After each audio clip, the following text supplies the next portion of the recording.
최근에 우리가 이 성경의 익스프레스 성경 공부가 화요일 날 오전에 교회에서 있습니다. 많은 분들이 참석해서 참 열심히 하시는데, 이번 주 우리가 배울 내용이 이 사사기, 룻기, 사무엘상하를 공부할 것입니다. 그래서 오늘 본문을 선택하게 되었는데요.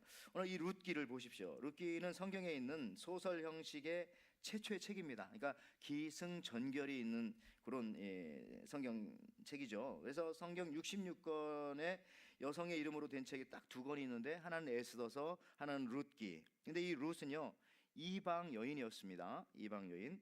히브리 원어 성경에 보면 이 룻기는 85절의 시로 그렇게 구성이 되어져 있습니다. 그리고 우리가 알듯이 성경의 맨 끝에 룻기, 기자가 붙었지 않습니까? 이것은 역사서라고 하는 뜻입니다. 삼국사기 할 때처럼 기자가 붙어 있으니까 삼국유사는 뭐 소설 같은 거잖아요, 여러분들. 그래서 여러분 실존했던 인물입니다. 여기 나오는 룻은요. 룻기를 보면서 여러분들은, 어떤 분들이 이렇게 말합니다. 이것은 효도를 강조하는 책이야 라고 하면서 우리 시어머니들이 이 룻기를 매우 좋아하시죠. 또 이 며느리들은 이 룻기를 상대적으로 싫어할 수 있습니다. 하지만 뭐 그런 거 아니고요. 또 어떤 분들이 룻기를 보면서, 야, 이거 왕자를 만나서 신세를 고치는 성경적 이 신데렐라의 이야기가 아닌가 해석하는 사람도 있습니다. 그러나 여러분들, 한 가지 분명한 사실은요, 이 룻기가 예수 그리스도와 연결되어져 있는 책이라고 하는 사실입니다. 이 룻기는 구약의 주인공이라고 여겨지는 이 다윗, 그리고 이 다윗이 어떻게 태어나게 되었는가, 그리고 다윗을 통해서 예수 그리스도가 오시기 때문에 예수님과 아주 직접적으로 연결되어져 있는 그 뿌리를 이야기하는 그런 책이라고 우리가 말씀드릴 수가 있겠습니다. 오늘 이 룻기의 배경이 무엇입니까? 여러분 읽었던 룻기 1장 1절에 보니까 사사들이 치리하던 때에 그 땅에 흉년이 드니라. 유대 베들레헴 한 사람이 그 아내와 두 아들을 데리고 모압 지방에 가서 우거하는데, 여기 이제 사사라고 하는 말은 이 저지죠. 그래서 이 룻기 첫 마디는요, 사사들이 치리하던 때에라고 그렇게 시대적 상황을 먼저 얘기하고 있습니다. 이때는 어느 때입니까? 이걸 알 수 있는 것은요, 사사들이 치리하던 때니까 룻기 바로 앞에 있는 성경인 사사기를 읽어보면 되겠죠. 사사기 맨 마지막 장 마지막 절이 이렇게 끝나고 그 다음에 룻기로 이어집니다. 그래서 사사기 21장 25절 마지막 장 마지막 절을 보시겠습니다. 그때에 이스라엘의 왕이 없으므로 사람이 각각 그 소견에 옳은 대로 행하였더라. 쉽게 말하면 제멋대로 살던 시대입니다. 내가 오르면 오른 대로 살던 그런 시대입니다. 여러분, 이런 시대에 유다 베들레헴, 즉 유다라고 하는 뜻은요, 찬송이라고 하는 뜻이고, 베들레헴이라고 하는 뜻은 떡집이라는 뜻입니다. 그러니까 말씀을 뜻하는 겁니다. 이 찬송과 말씀이 있는 이 땅을 떠나서 이방 땅 모압으로 한 가정이 자기의 소견에 옳은 대로 이주를 하는 것으로부터 이 룻기 1장은 시작되어지고 있다는 겁니다. 중요한 것은 이 유다 땅 베들레헴은 예수님이 오시는 곳입니다. 그러니까 그 자리를 지금 떠나고 있다는 것 자체가 굉장히 비극적인 일이죠. 그런데 누가 이 가족을 이끌고 찬송과 말씀의 땅, 예수님이 앞으로 오실 이 베들레헴 땅을 떠나고 있습니까? 2절에 보니까 엘리멜렉이라고 하는 그 가정의 가장이 그렇게 하고 있습니다. 그래서 엘리멜렉의 아내는 나오미, 그리고 그 아들이 두 명이 있었는데 그 이름은 말론과 기럨. 이것을 해석하면은요, 한국말로 이런 겁니다. 아들의 이름이 이런 뜻이에요. 병약과 쇠약. 어떻게 이름을 이렇게 졌는지 모르겠지만은 그렇게 됐어요. 그래서 그런지 그곳으로 가서 얼마 안 있어서 이 말론과 기럨, 병약과 쇠약이라고 하는 아들들이 병약해서 죽고 쇠약해서 죽게 되어지는데, 여기서도 보면요, 성경에서 모압 지방 그리고 거기라고 이렇게 표현을 하면서 두 번 강조합니다. 무슨 얘기냐면은 떠나지 말아야 할 곳을 이분들이 자꾸 떠나고 있다라고 하는 것을 강조하고 있는 것이죠. 머무르지 않아야 할 곳에 또 머무르고 있다라고 하는 것을 또 강조하는 것이죠. 여러분, 떠나면 죽는 겁니다. 그런데 오늘 갑자기 또 3절에 급변하면서 이 엘리멜렉이요, 나오미의 남편으로 나오면서 다시 한번 제가 얘기했던 말씀을 다시 한번 번복해 드리자면, 룻기 1장 3절에 이렇게 나오죠. 나오미의 남편 엘리멜렉이 죽고, 그러니까 그 땅을 떠났기 때문에 죽는 겁니다. 죽고, 그리고 두 아들들이 이제 결혼을 합니다. 그리고 며느리 오르바와 오늘 주인공 룻이 아들 말론과 기럨과 결혼을 합니다. 그런데 얼마 안 있어서 이 아들들이 죽습니다. 이게 룻기 1장 오늘 읽었던 말씀 5절에 말론과 기럨 두 사람이 다 죽고, 여러분, 인간 실존이 가장 무서워하는 단어가 바로 이 심각한 말이죠. 죽었다. 그리고 보니까 다 죽었다. 3명이 지금 죽은 겁니다. 인간은 다 죽습니다. 다 죽어. 이 말이 맞죠.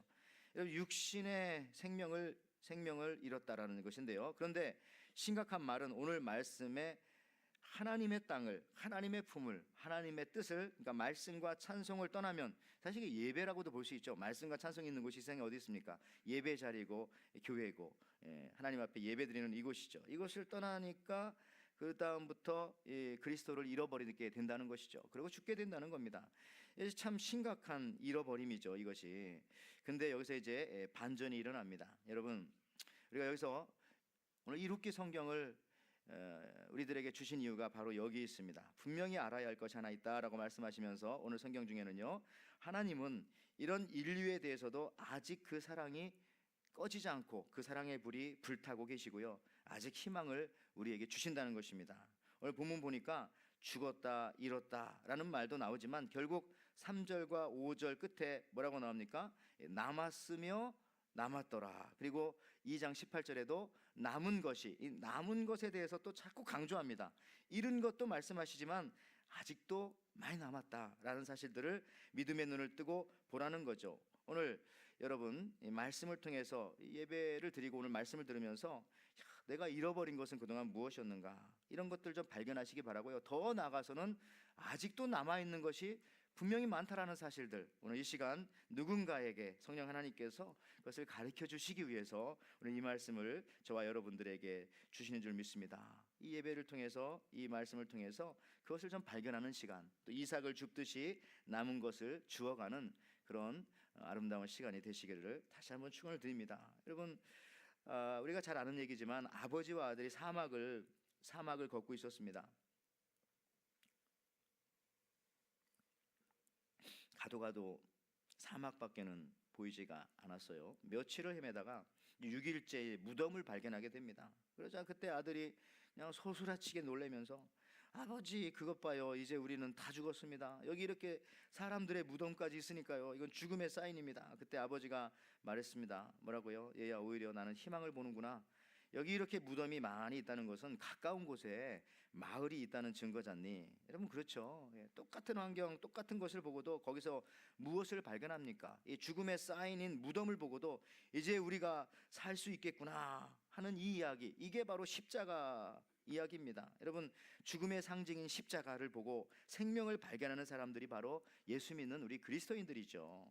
다 망한 자리에서 다시 시작할 수 있는 사람들이 우리 예수 믿는, 부활을 믿는 우리 예수 그리스도인들입니다. 그래서 고린도전서 1장 18절에도요, 십자가의 도가 멸망하는 자들에게는 미련한 것이요 구원을 받은 우리에게는 하나님의 능력이라라고 그렇게 말씀하고 있습니다. 여러분, 십자가가 미련한 것이로되 우리에게는 예수 믿는 우리에게는 이것이 능력입니다.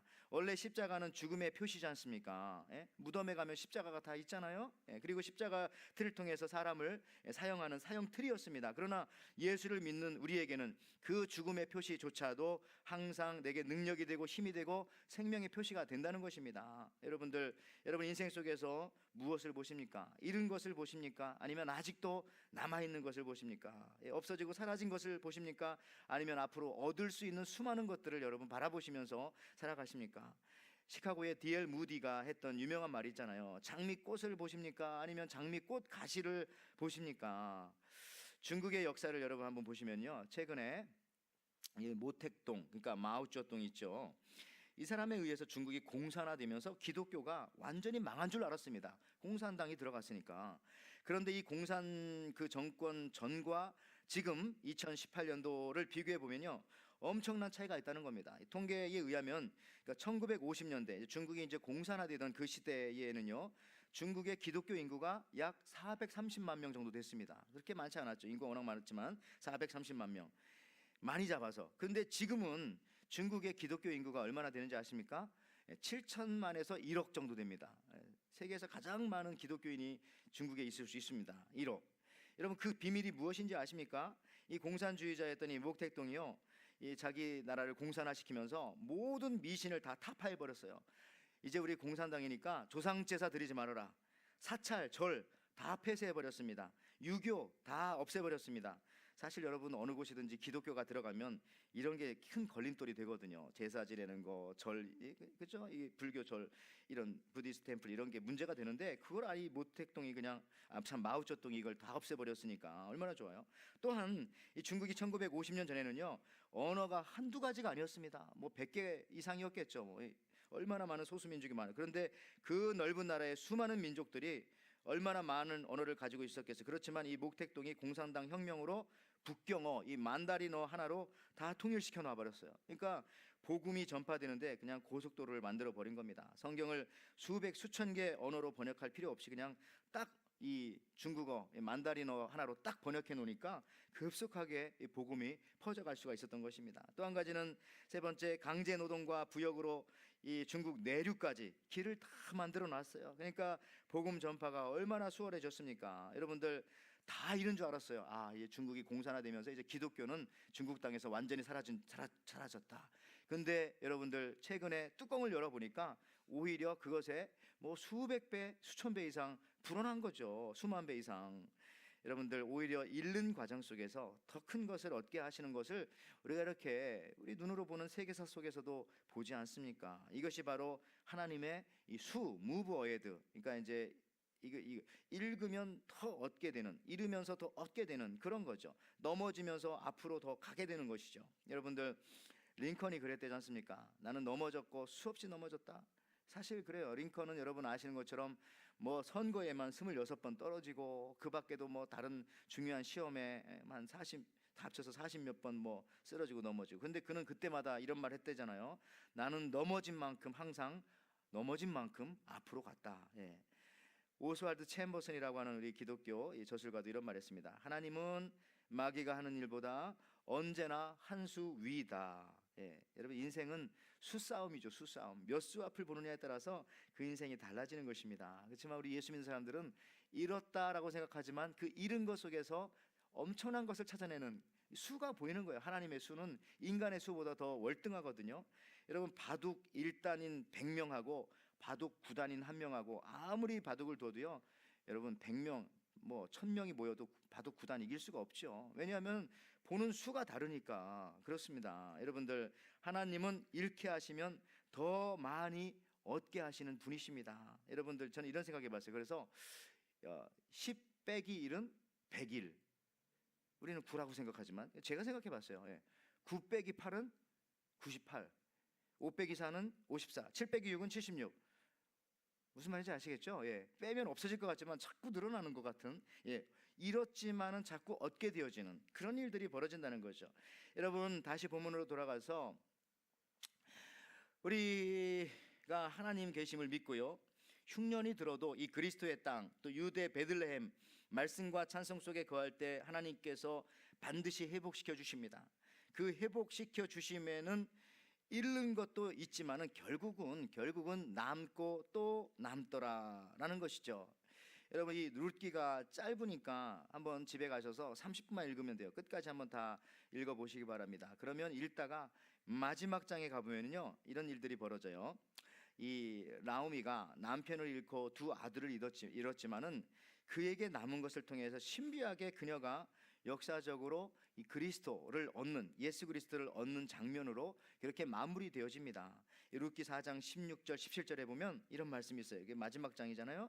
나오미가 아기를 받아 품에 품고 그 양육자가 되니 그의 이웃 여인들이 그에게 이름을 지어주되 나오미에게 아들이 태어났다 하여 그 이름을 오벳이라 하였는데 그는 다윗의 아버지인 이새의 아버지였더라. 여러분 결국 나오미의 남편이 죽고 그의 아들들이 다 죽어서 아무런 희망도 없는 것처럼 보였습니다. 그러나 결국은 상상도 못할 이 고헬 제도라고 하는 그 이스라엘의 이 전통 제도에 의해서 그의 며느리를 통해서 손자를 자기 아들로 입적시키면서 이스라엘 법에 의해서 이 오벳이라고 하는 아들을 이 나오미가 얻게 되어지는 겁니다. 그런데 그 아들이 바로 다윗 왕의 고조 할아버지가 되는 것이죠. 즉 남는 것을 바라보는 믿음을 가질 때에, 남는 것에 감사하게 될 때 나오미는 모든 것을 잃은 것 같았지만은 오히려 그의 후손인 다윗을 통해서 한 나라를, 가문을 이룬 줄 알았는데 한 나라를 얻게 되어지고요. 더 나아가서는 다윗의 후손으로 이 땅에 오시는 예수 그리스도를 통해서 온 인류를 품에 안는 그런 엄청난 이 열매를 얻게 되어지는 여인이 되는 것이 바로 이 나옴이라는 사실입니다. 여러분, 잃은 것도 있었지만은 우리 인생 살면서 더 큰 것을 얻게 될 것이라고 하는 사실들을 여러분들이 반드시 좀 믿으시기 바랍니다. 우리가 예수님 안에 들어왔고 하나님이 그렇게 해주시는 거죠. 나오미에게 그렇게 해주셨는데 우리한테 그렇게 해주시지 않겠습니까?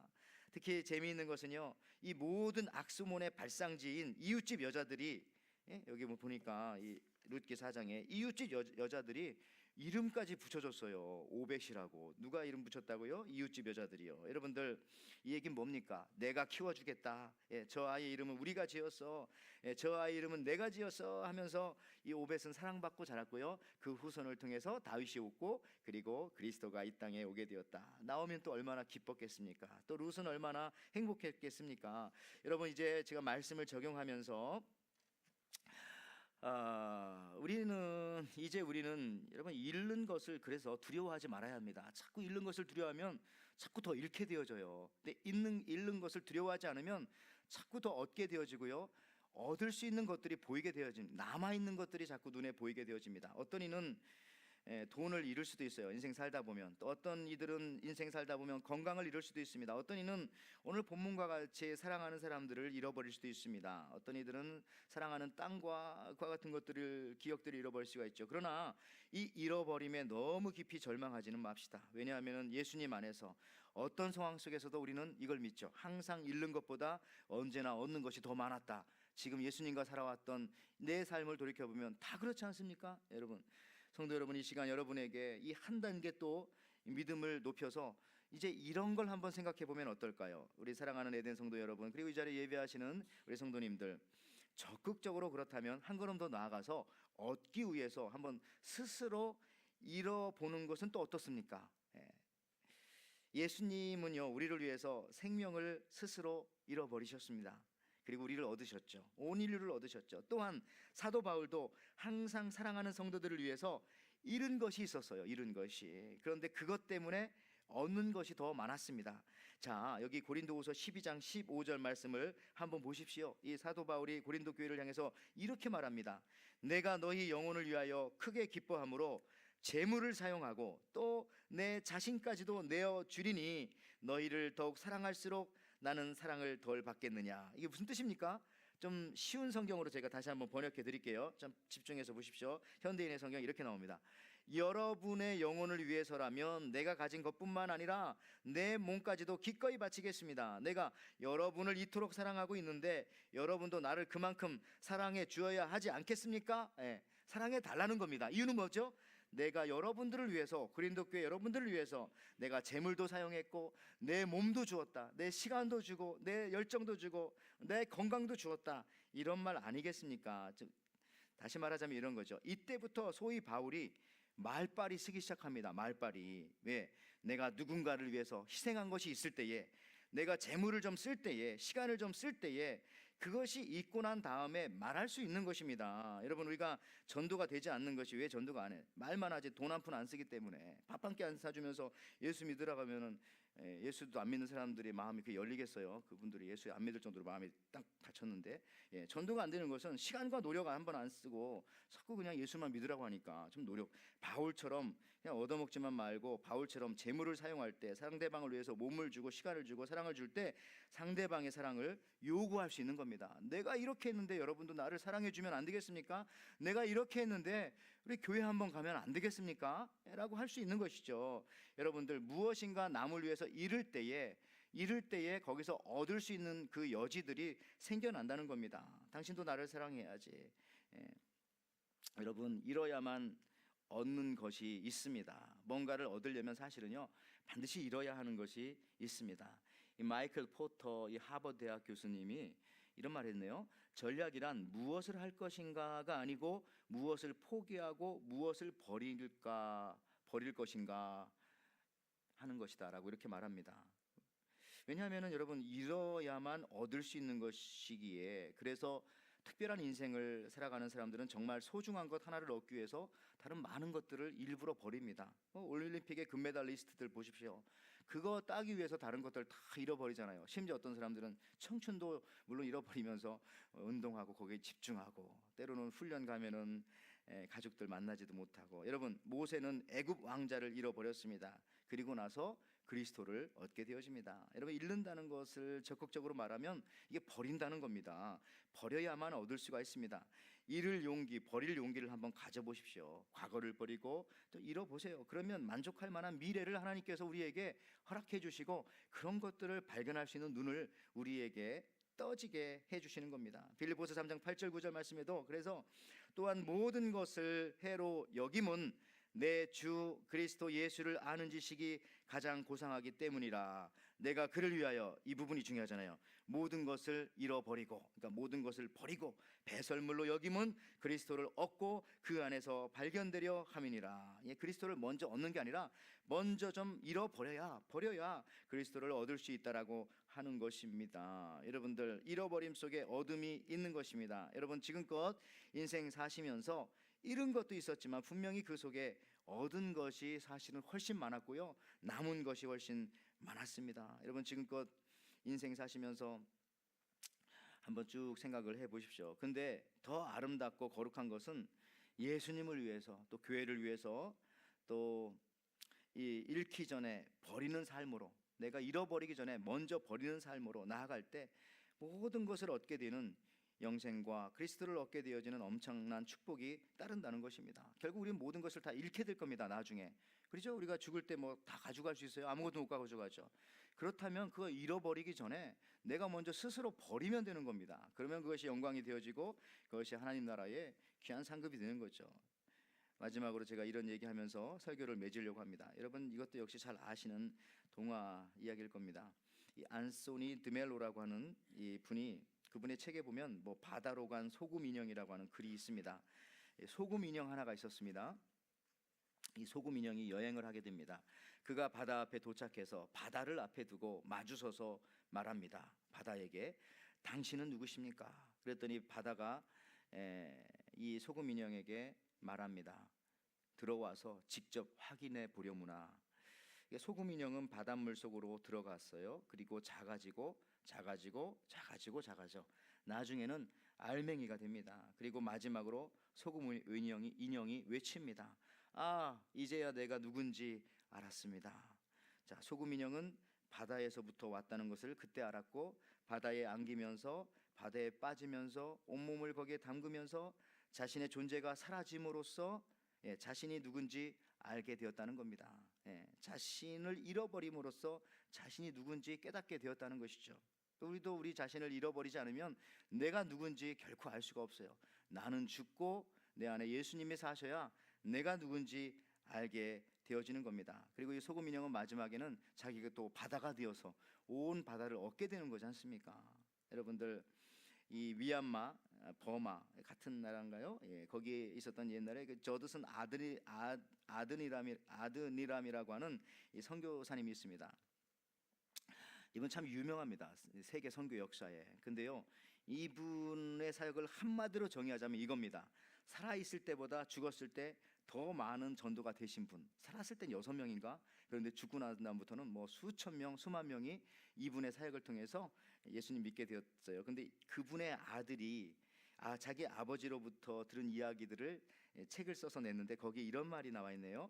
만약 어떤 사람이 희생한 것이 없이 성공을 거두었다면 그것은 그에 앞서 희생한 사람이 있었다는 것을 의미합니다. 또 만일 어떤 사람이 성공하지 못하고 희생만 당했다면 그것은 그 후에 온 누군가가 성공할 수 있는 발판을 닦아 놓은 것이 됩니다. 여러분, 그리스도 안에 들어오면 결코 잃는 것 같지만 결국은 더 좋은 것을 얻게 되어집니다. 여러분, 이 사실을 좀 믿고 우리 한 주간 동안 잃어버림을 두려워하지 마시고 오히려 스스로 버림으로써 십자가 신앙으로 승리하시는 저와 여러분들 되시기를 주님의 이름으로 축원을 드립니다. 아멘.